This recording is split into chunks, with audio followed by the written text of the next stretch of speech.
تا حالا از چرا قرمز رد شدی؟ بعضی وقت آخر شبا. میخوای امشب با هم از چرا قرمز رد بشیم؟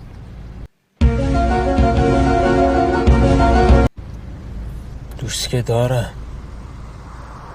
بذار همینطوری جلو خودم رو بگیرم. پس داری جلوی خودتو میگیری؟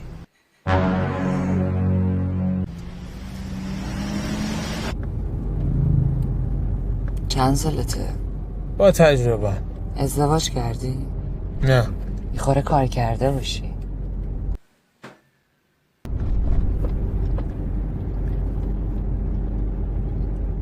یه پیشنهاد خوب برات دارم.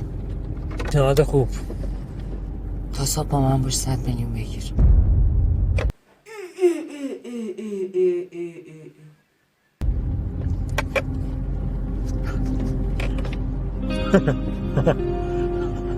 آدمای تنها اینطوریه. من با تنهایی مشکل ندارم. داری هست؟ میخوام یه فیلم ازم بگیری. فیلم بگیرم؟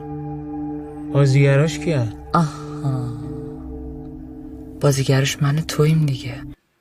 آقا صنعت فیلمسازی به کجا داره میره؟ من و شما؟ فیلم چی هست؟ مجازه؟ مجاز باشه که کسی نمیبینه. مگه قراره کسی هم ببینه؟